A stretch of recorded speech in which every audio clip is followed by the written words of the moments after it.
So today I'm sitting down with Dr. Blake Scott Ball, author of Charlie Brown's America. And first off, I just want to ask Dr. Ball, how are you doing? I'm doing good today. Good. I'm glad to hear that. So you wrote this book, right? It's about how Peanuts was influenced by American politics during its run. How did you come up with that idea? Well, it's sort of married to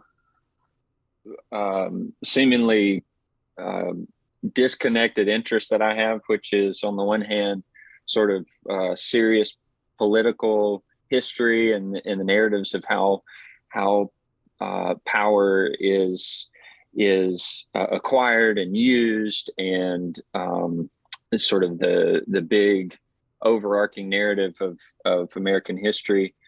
Combine that with my love for cartoons and comic books and comic strips growing up.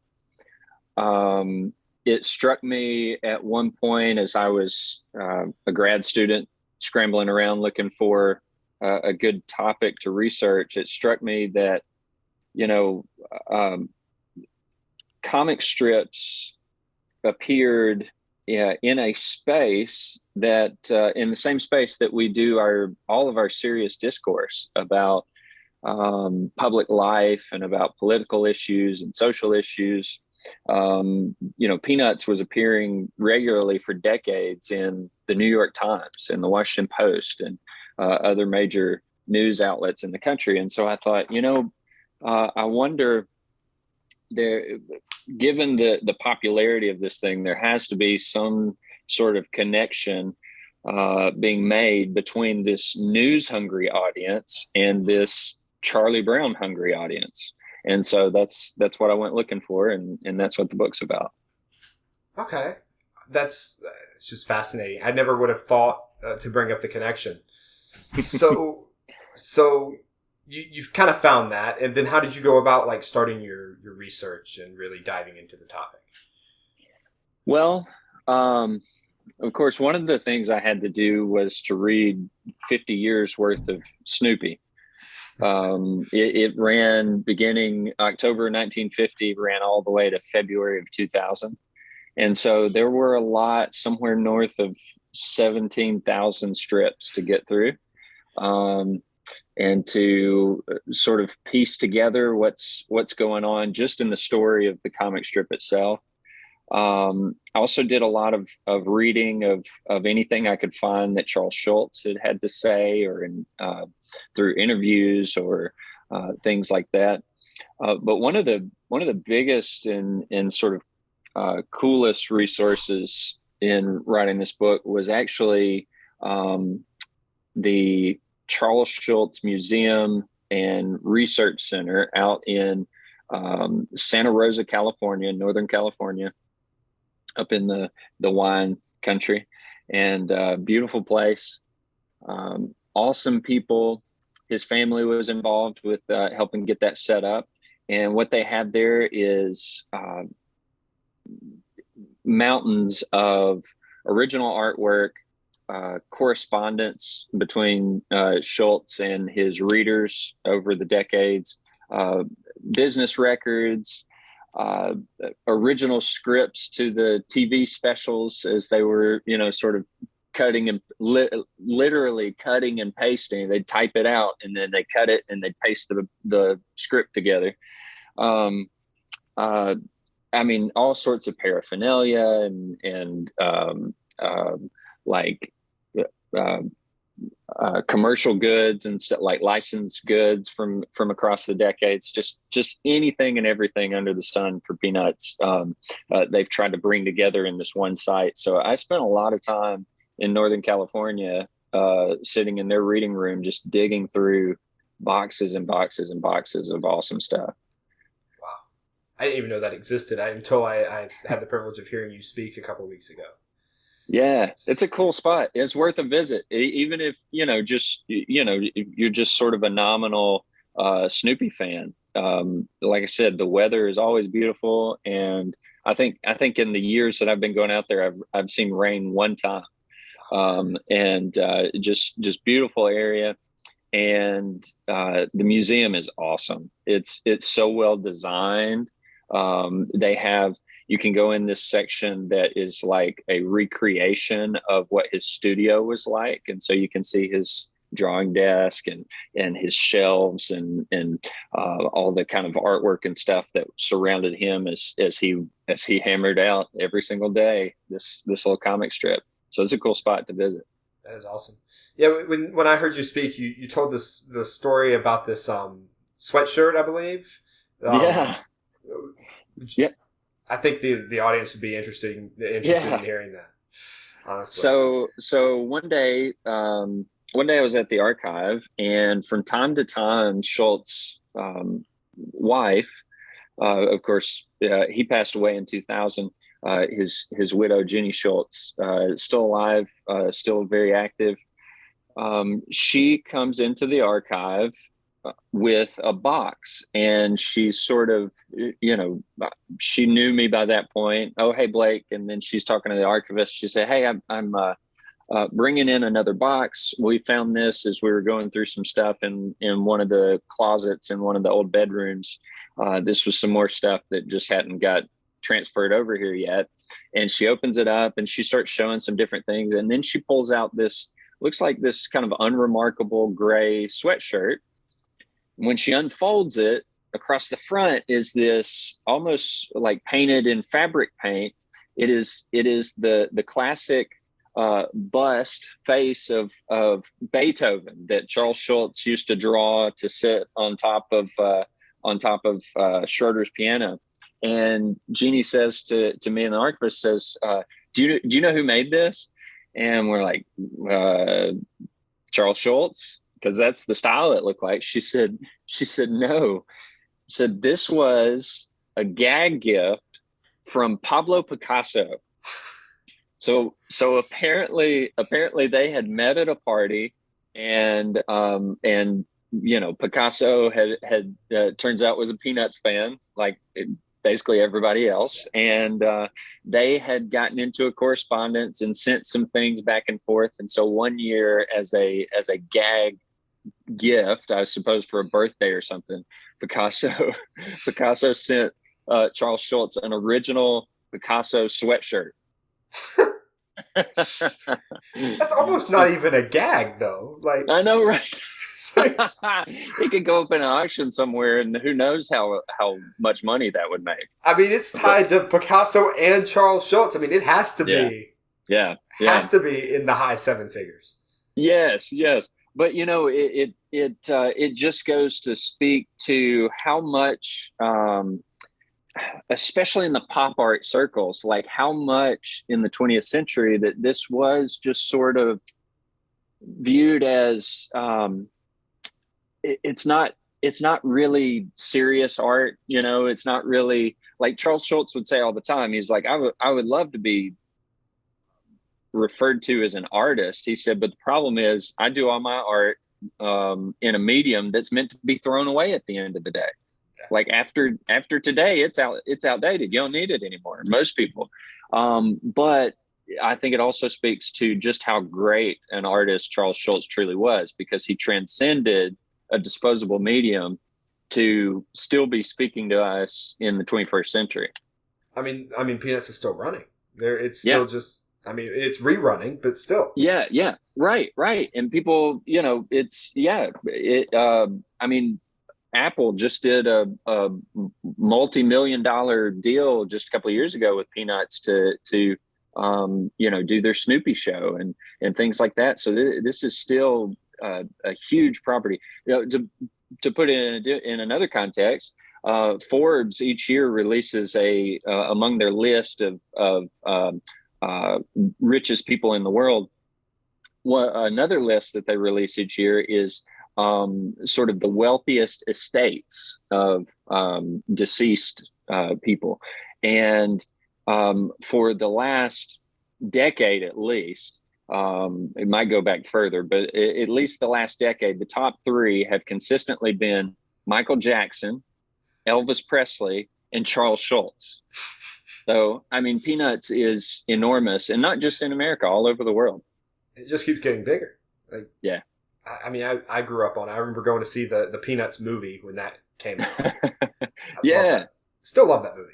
I'm Yeah, too they old. did such a great job with Yeah, that. I'm too old to So, love it. so yeah, It's another kind of behind the scenes thing about that, when I was working on researching this book, Big Sky Productions, which was the production company that made that movie, they had part of their operation set up in Charles Schultz' old studio, which is right down the block from the museum. And so I got to meet some of those folks and sort of get a tour of some of the things they were working on before that came out in 2015. that is awesome. Has it really Yeah, been 7 years since that came out? it's hard to believe, but yeah, if memory serves, that was 2015. Yeah. Gosh. Yeah. So as you were researching, I'm sure there were a ton of interesting kind of Peanuts facts. What were like some of the more interesting things you kind of picked up or learned about the comics themselves?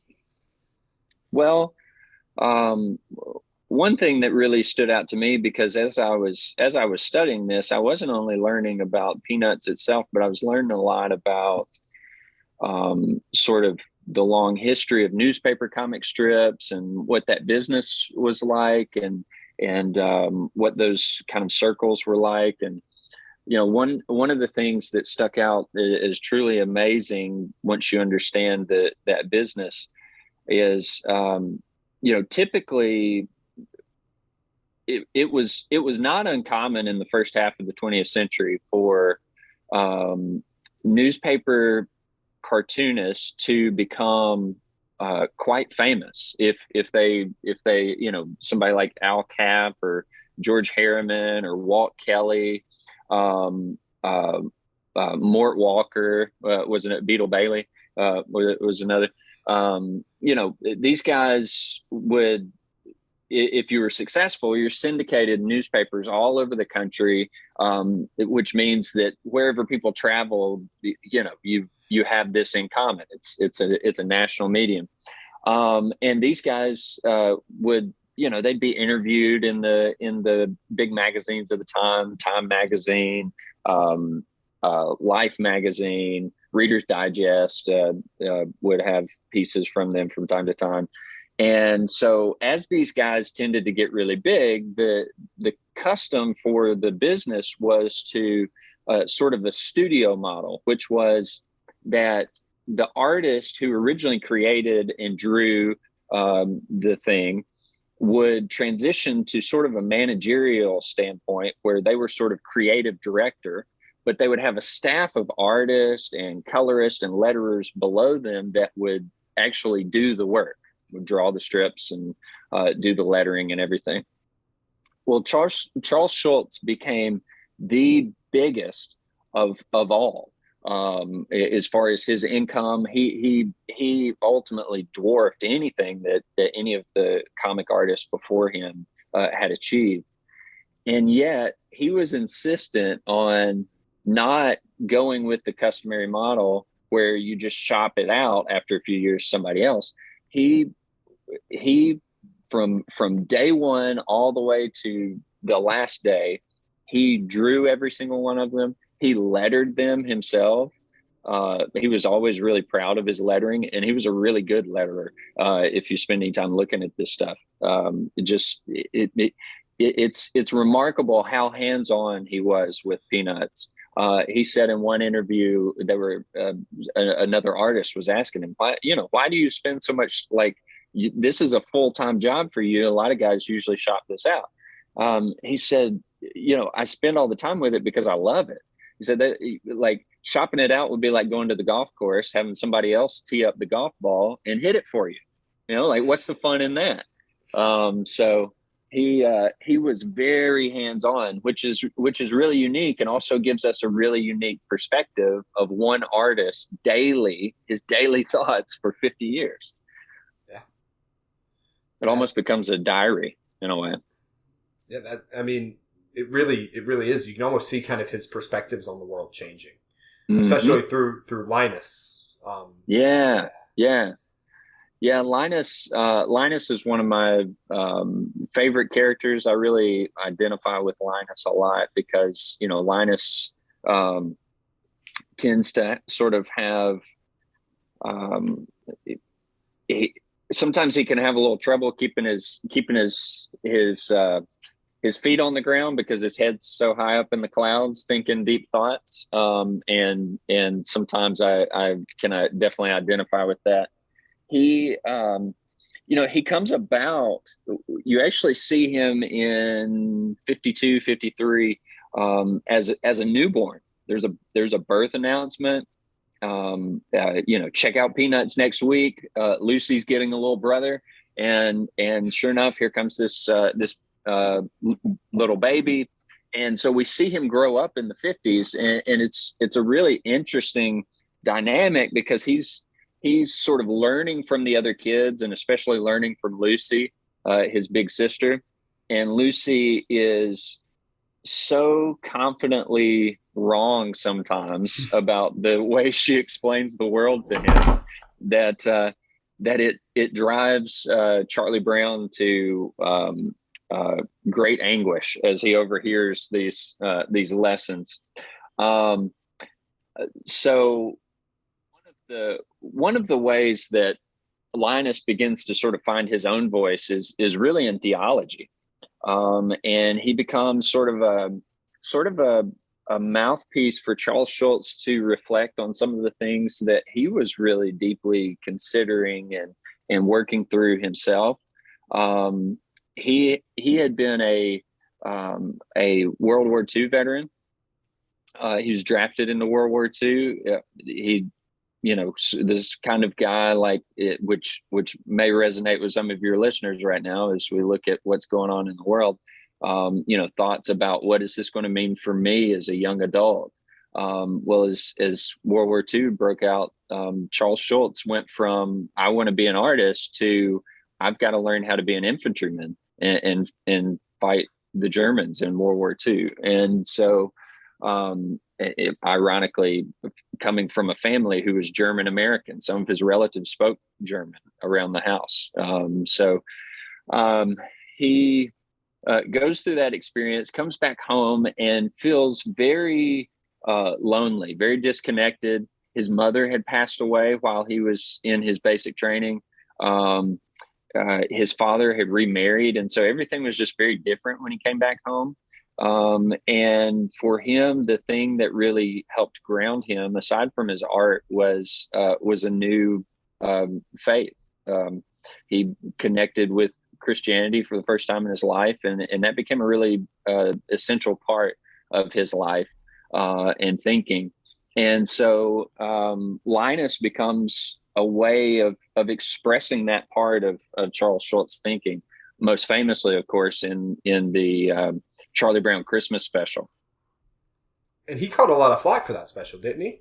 Because yeah, well, it's really unconventional at the time.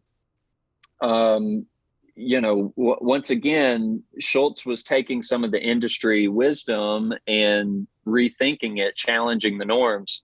With that special, well, first of all, it gets created out of thin air.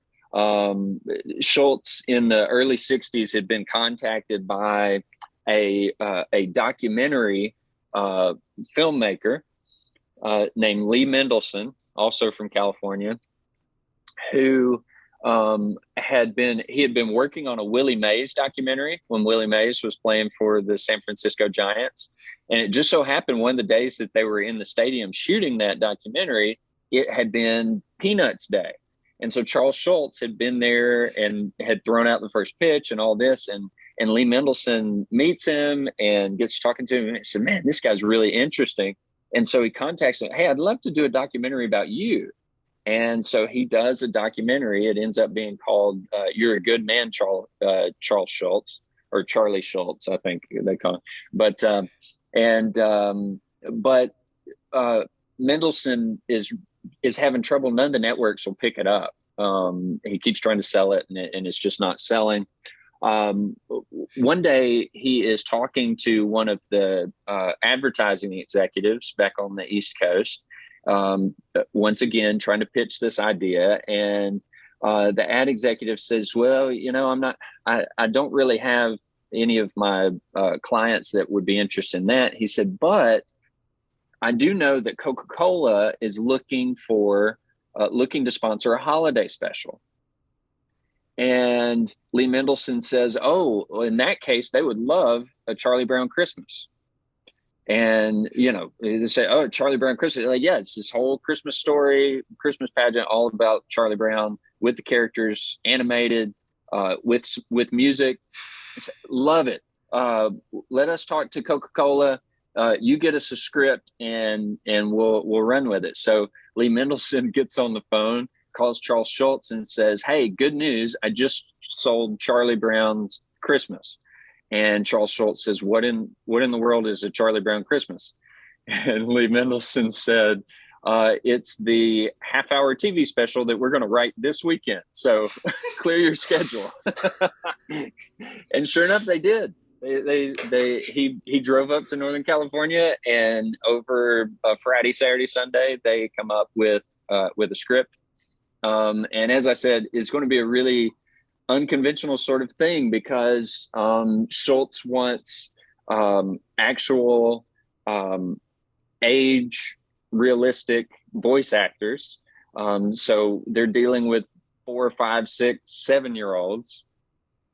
At one point, they mentioned that the little girl that was the voice of Sally Brown was about 4 years old, and that on certain lines they had to feed it to her syllable by syllable to help her through the line pronounce the words in the line. So when you hear that sort of stunted, kind of awkward delivery of some of the characters, that's because there's somebody in the background actually feeding the line to a little kid who's voicing this.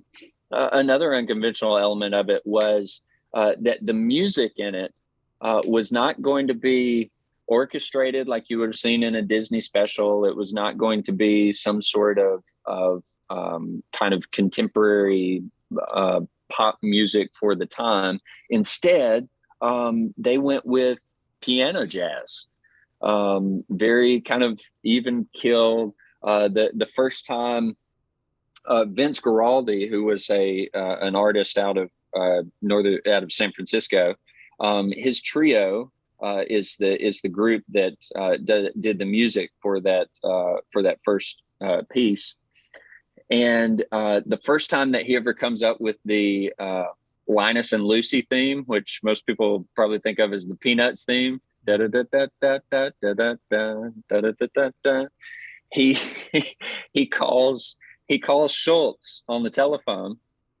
Says, hey, I've got the Linus and Lucy theme. And Shultz says, basically he's in the middle of trying to say, well, great. Next time you're over, you can play it for me. And and while he's trying to get the words out of his mouth, Vince Guaraldi has already gone to the piano and laid the phone receiver there on the piano and is trying to play it over the phone. You got to hear this. So, it had this kind of low-key jazz piano music. It doesn't really have any action. The animation it's not like Disney animation where there's sort of a roundness and sort of depth to the art. It's really pretty flat and very intentionally 2D in a lot of ways. And then finally in the climax of the program,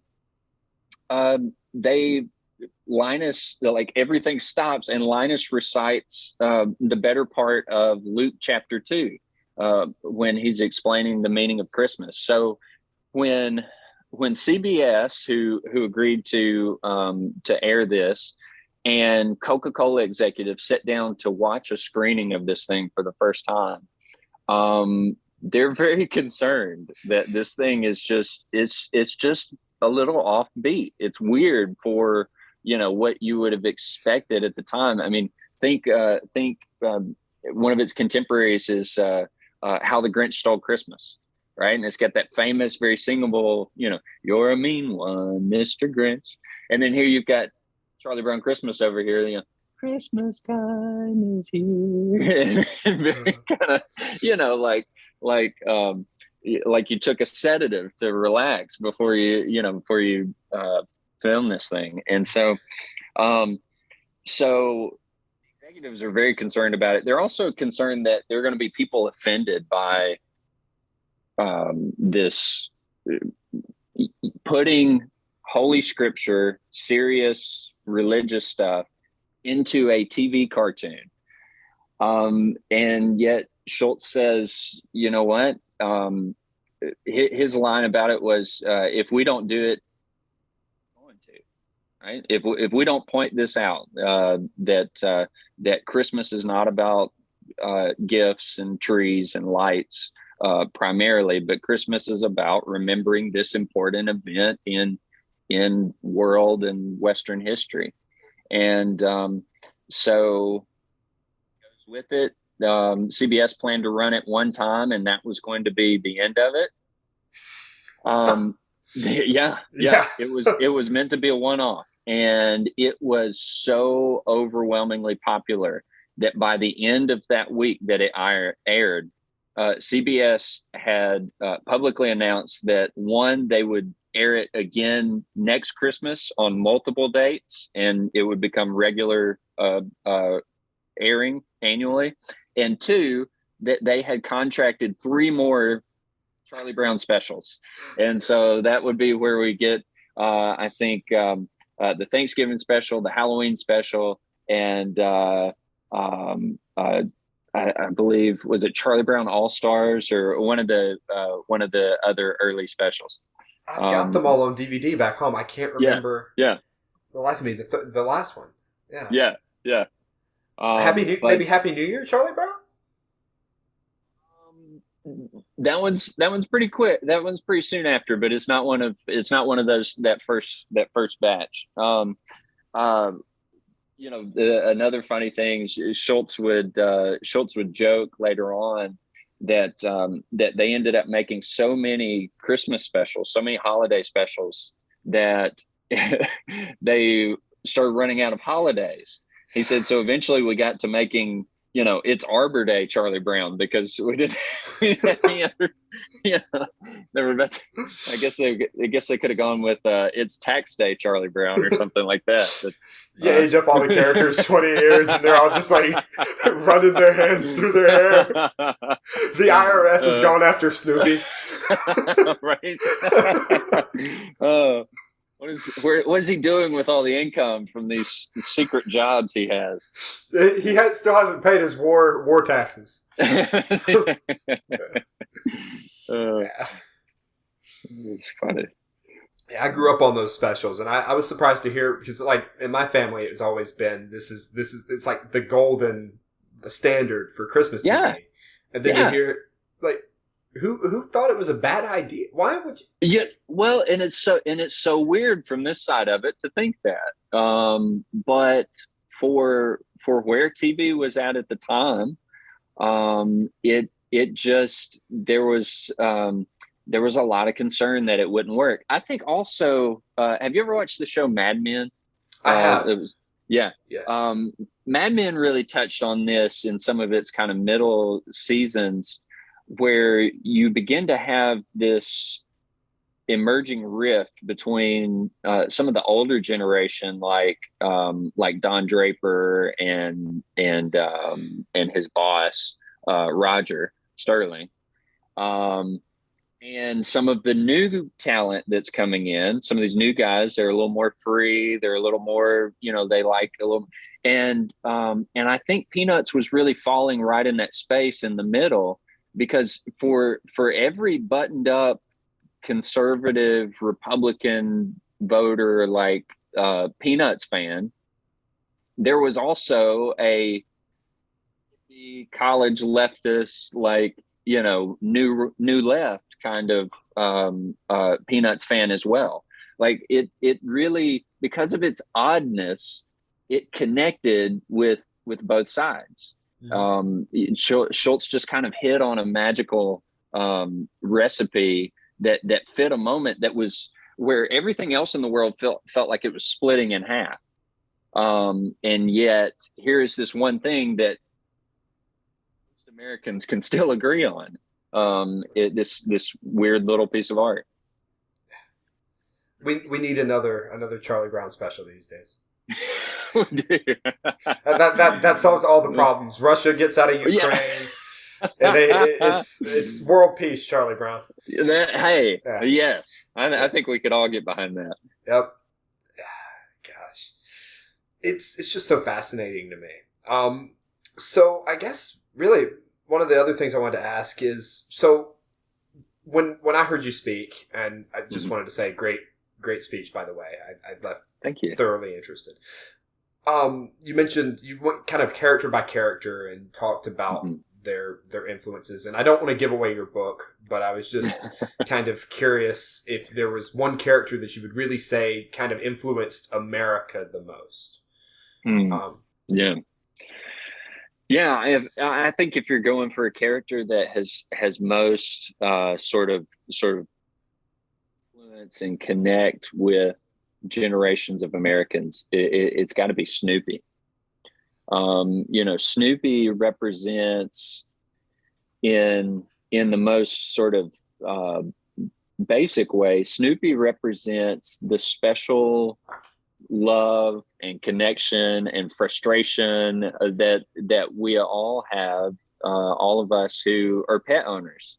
You have this sort of connection with this weird little creature that lives inside with you, or maybe, goes on walks with you and things, and they can't talk, but they obviously have personality, right? It was so funny. We adopted a couple of years ago 2 little Dachshunds, and this one was sort of chubby and the other one was real small and slender.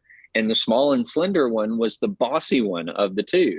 And the big chubby one she is like the most peaceful, wouldn't harm a fly, like scared. She's scared of our house cat. Which the house cat loves, because she loves to sneak up on her and terrorize her, jump out and scare her and stuff. But Snoopy connects with that element, right? Because Snoopy, he has his own personality, and because we're in a comic strip, we can read his thoughts, right? He becomes a whole character. Now he evolved into that. Initially, he was just a dog. In fact, initially, it seems as though Snoopy is a stray dog. It's not even clear whose dog he is. But pretty soon he becomes Charlie Brown's dog.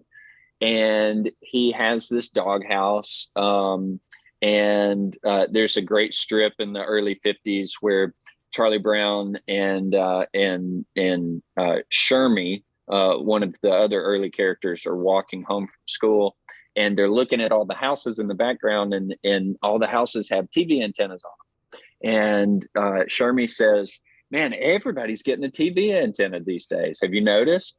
And there's a panel where Charlie Brown looks over at the doghouse, and it has a TV antenna. And Charlie Brown says, "Yeah, I guess you're right. Everyone is getting a TV antenna." That is fantastic. But one of the things that I highlight in the book is some of the ways that Snoopy sort of transcends just being, sort of picking up on some of these humorous themes of popular, culture in the time period, and becomes a vehicle for Charles Shultz and other Americans, especially veterans. Well, they weren't veterans at the time. They were, active service members in the Vietnam War. Snoopy's battle with the Red Baron, is set in World War I flying ace, right? So it's set sort of in the mode of old school black and white war films. But it is unfolding. That storyline starts in 1965 as Vietnam it's it is a thing that people have heard of, but it's as obscure as, if we were talking about events going like last year when we were talking about events going on with the military coup in Myanmar. Tons of people like, okay, maybe I've heard of Myanmar, maybe I've heard of Burma, but I may not be able to find anywhere, where it is on a map, or, why this is important or what's going on, all these sorts of things. And Vietnam was sort of the same way in 65. But increasingly after the spring of 65, it starts becoming more and more a centerpiece of American conversation.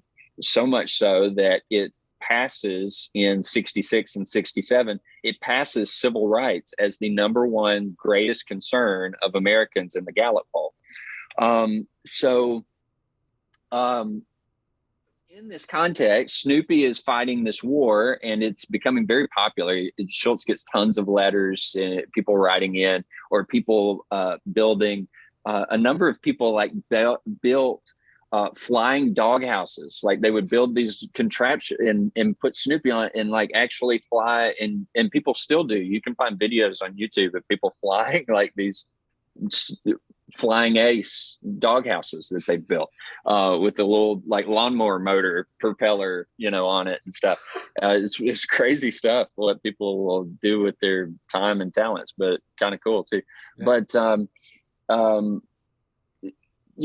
so people are loving this. Shultz is doing it, but it increasingly becomes entangled with what's happening with things going downhill in Vietnam. So much so that, for example, in Christmas 69 and 70, Shultz would always sort of include a special comic strip for Christmas. And it usually always ended with the characters all getting together and a big banner, Merry Christmas, everyone, peace on earth, goodwill towards men, something like this every year. Well, in 69, I believe it is, Shultz very abruptly, if you're reading year to year, changes to something entirely different. And instead of this one being a Merry Christmas scene, it is the flying ace, distraught after another being shot down by the Red Baron once again. And he is sort of head in hand with a half drink root beer. And he says, curse this stupid war.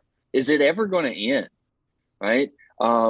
He's so distraught that by the end, Charlie Brown starts to worry that, Christmas can be an awfully lonely time when you're far from home.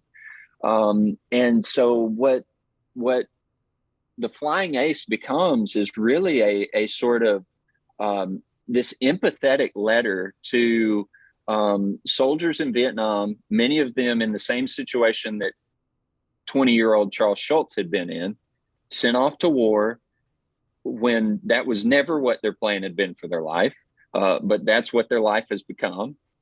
And, I interviewed a number of these guys and found letters and other things from others to talk about, how important it was them reading Peanuts. A lot of them, their family, when they would send letters, would include the newspaper strips in their letters so they could keep up with what was going on with Snoopy. They used if you look up Vietnam War insignias and look up paintings on airplanes and helicopters and all of these sorts of things, you find the flying ace all over the Vietnam War. There was a LZ Snoopy landing zone Snoopy. There was an LZ Charlie Brown. These are the official call names on the U.S. Military site maps. So, Snoopy, I think my chapter in the book is called Snoopy is the Hero in Vietnam, because Shultz was articulating this empathy of, we've got to, this war sucks. This war is, it is not going well. At the same time, we can't forget that the boys that are over there fighting this war aren't there by their choice, and we can't abandon them, right? There's this really kind of empathetic and kind of conflicted message here in Peanuts, and a lot of Americans really identified with it. It really resonated in the way that they hated what was going on, but also they feared that we were abandoning supporting the troops. And so while we also protested the incompetence of those leading the war. It was a tricky situation for sure. Until I heard you talk, I didn't realize that. For me, history, especially with like Charlie Brown, doesn't really connect with the real world, and so that was the most fascinating thing to me, was hearing you kind of tie it all together. Yeah, it's amazing to read these things in hindsight, because Charles Shultz was, at the end of the day, he had to come up with an idea for tomorrow's comic strip. And so, sometimes the things that inspired him was what was going on with his kids at home. But sometimes what inspired him were the things that were going on in the news and in the world that everyone else was concerned about. And in a lot of ways, Shultz built up a reputation as someone that Americans would look to, kind of like we might look to I don't know who in our time, like an Oprah or a Will Smith or Barack Obama, or like somebody who, like, when we're going through the country's going through a tough time, we look to what's their public statement on this, right? Because how are they thinking about this? Because I'm really struggling with how to understand this. Charles Shultz was one of those figures, and Snoopy was part of his voice in commenting particularly on Vietnam. Yeah, it's just fascinating, like, honestly. Yeah. And I really appreciate you writing it down and taking the time to come here and kind of educate me and the audience about it. Sure. I guess I really just have one more question for you, and then okay. You can tell people where to find the book. But so Charles Schultz, you've talked a lot about his stances and how he used the Peanuts characters for that. Mm-hmm. Do you think the characters ever really impacted him? Like, do you think it ever kind of came off the page and it started to like change the way he thought about things? Well, so when, a lot of people would ask Charles Shultz, are you Charlie Brown? Is Charlie Brown biographical? Is that you? And he would always respond, a part of me is Charlie Brown, but a part of me is also Lucy, and a part of me is also Linus, and a part of me is also Snoopy. They're all parts of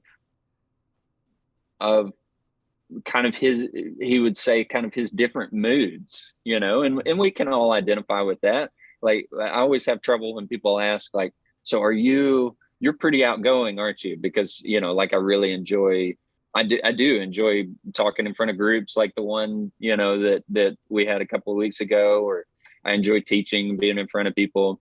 But sometimes I'm conflicted, because, like, there are just as many times that I'd like to just be left alone and sit by myself and think. And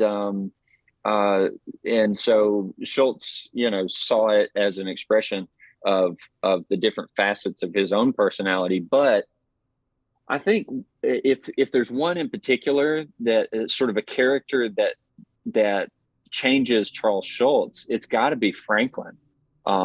Franklin, the African-American character who turned out to be the first Black character in modern comic art. Franklin is out there as a regular character before Marvel is doing a regular Black Panther series, before any other comic strip is having regular main characters who are Black. Franklin comes about through a series of letters and conversations that some of Schultz fans were having with him about the real need to diversify American culture and to and to have some positive representations of Black America in pop media. And Shultz initially was really conflicted about that, really had a lot of reservation, not because he didn't agree, but because he was concerned that, he's like, I mean, to put it like in modern terms, we would say like, he's a white dude from Minnesota. Like, what does he know about Black America, as far as the experience? And that's really what he says. He's like, I'm afraid it would be patronizing for me to try and voice a Black character. But I think through the experiences of the mid and late 60s, especially the assassination of Martin Luther King and Bobby Kennedy in 68, there's just a really a lot of turmoil going on in the world, and a fear that more was coming, right? And within that, Shultz sort of grows into the confidence to say, you know what, I may not be perfect at writing Franklin, but Franklin is necessary. Franklin is necessary in our culture right now. And so he steps out on a limb. He does it. He gets some blowback, especially from some of the Southern newspapers. They really didn't like Franklin showing up in the classroom with the white students because classes were still segregated in the South in a lot of cases. But he pushes through it, and he left a mark on American culture. And I think Franklin, to answer your question, I think Franklin left a mark on Charles Shultz. It made him realize just how the responsibility that you have when you have such a large platform like he does, the responsibility you have to help influence good in the world. Right. That's something I honestly didn't know where you were going to take that. And so I was like, I kind of, that's not a good question was my first thought. But Franklin, growing up with them, I never really realized the impact. And then again, hearing you speak, it's like, oh, yeah. Yeah. Well, but that was to Shultz's design, right? He didn't want Franklin to stand out as somehow different from the other characters. The what they were trying to articulate, and it was an important message for its time, is that these kids live in a world where race doesn't matter. Race doesn't matter. They're children, they're friends, they love one another, they care about one another, and the color of their skin does not matter the first bit about the value of the person. And the conversation has changed by the 21st century. We're starting to see, there are some historical difficulties and things that we should appreciate. We shouldn't ignore that. And that's not at all what Charles Shultz was saying with Franklin. But it was an important message for its time about just equal value of human beings. All affected by these new newspaper comics with little kids and a dog. Yeah, it's incredible. It's incredible. It is absolutely incredible. Well, I want to thank you so much for coming on, and want to give you the opportunity to tell people where they can find your book, and just kind of give you the chance to plug that. Sure. Yeah. So once again, my name is Blake Scott Ball. The book is Charlie Brown's America, The Popular Politics of Peanuts. Nice alliteration there. Mm-hmm. And you can find it everywhere you buy your books. Amazon, you can go to barnesandnoble.com, booksamillion.com. They all have it in stock. And for a nice price, you can also find it in both ebook version and audiobook. It came out as an audiobook in October. I saw that, and we're sponsored by Audible, and so awesome. I'm gonna get to go listen later. I haven't gotten a hard copy yet. I'm gonna get to go listen. I'm excited for that. One of the coolest things about writing this book is going and listening to the audiobook and hearing it's a really good recording too. A really great, we landed a good voice actor, and to hear my writing read